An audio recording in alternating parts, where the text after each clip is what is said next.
welcome back. Two-time Oscar winner Sean Penn has provided vital assistance around the world to communities hit hard by natural disasters with his nonprofit organization CORE, Community Organized Relief Effort. He joins us now to tell us, how he's been able to provide life-saving help during this insane pandemic when who in the White House doesn't seem to be able to do that. Please welcome Sean Penn. Go ahead, Sunny. In 2010, after an earthquake just decimated Haiti, you jumped into help by forming CORE. It's a nonprofit that assists people in countries after natural disasters. And I'm just so thankful for that work. As somebody who has seen government response to crises firsthand, how do you think this administration, Sean, has been helping and handling COVID, and what worries you the most? Well, on a federal level, I think that one thing that certainly should be much more robust is in the Defense Production Act, manufacturing of the PPE and kits. I believe that if we had that on the kind of level with which that act was used in the past, for war efforts, that there'd be no question but that we could test, in fact, give multiple tests over a series of weeks to every American. There's no question. We have a model that we've been able to push out, and with that, you're using a combination of local governance and community organizations or NGOs. It would work on a small municipality level as it would in a big city or in rural areas. So I think the thing that concerns me the most is that in some way there's almost too much information out there. We're trying to, what we do in Los Angeles and in Atlanta, Detroit, New Orleans, where we're doing our work now, also in the Navajo Nations, where we combine forces with local governance, in some cases just adding a supplement, in other cases it being principal implementer.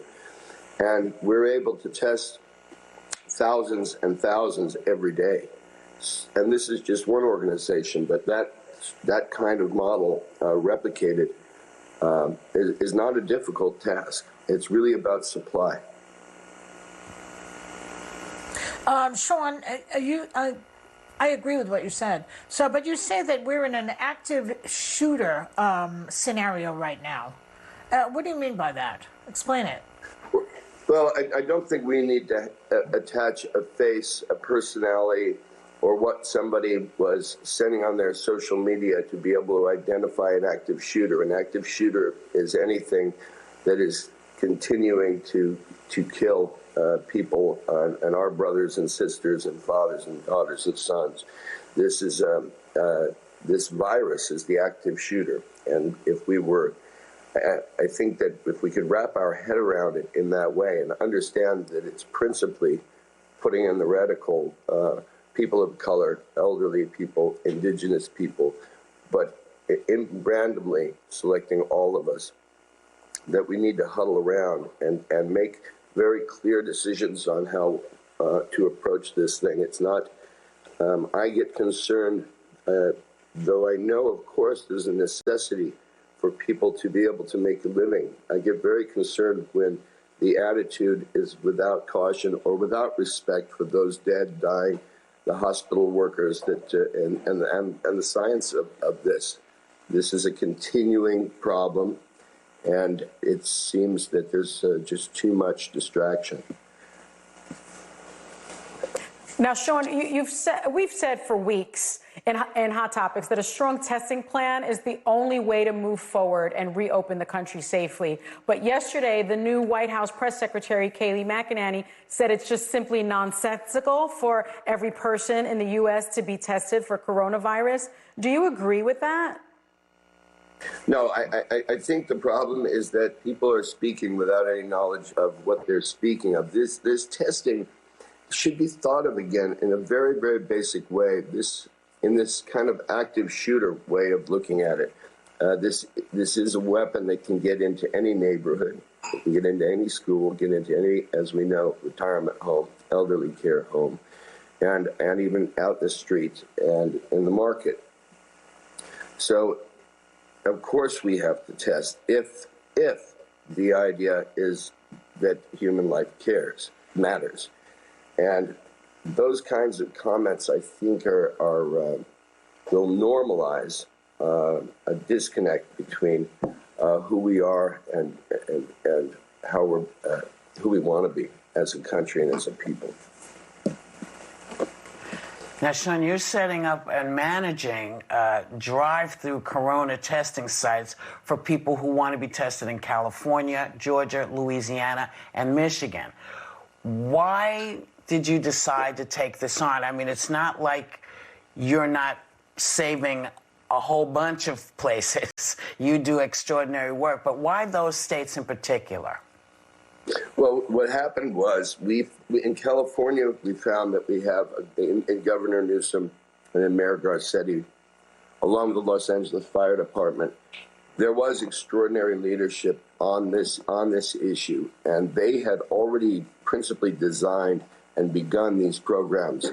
What happened is we started by relieving the firefighters that were taken up doing these jobs. You'd have 20 firefighters per site. Those would be 20 firefighters per site who were not able to respond to the needs of the community and the city at large. We were able to train our people up, replace them on the test sites, and let them get back to those duties. Out of that experience, we saw that this was a replicable thing, and we would start by replicating it ourselves. So we began to move the project with the governor throughout the state, and then ultimately start moving testing programs in collaboration with local governance, places that you talked about, and as we move forward now in Navajo Nation, which is getting hit particularly hard. The other thing is that we found we had enormous support that we could focus on where there were gaps, perhaps in some federal issues.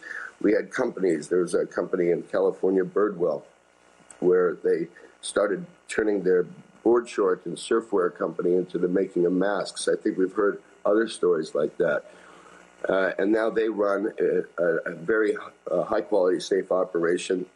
And I thought, we can combine these efforts we can stay very mission-focused on what is there to be done. And I think that if communities do take this on, even in the best of government situations, government cannot do it all.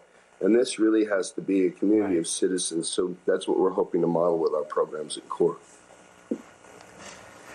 Well, our thanks to you, Sean Penn, for so many things, for so many countries who are better off now because you were there to help. And for coming on to The View. I think this is your first time, and I hope you'll come back to us. For more information on CORE, go to our website, and we'll show you where to look for everything. We'll be right back. Thanks, Sean.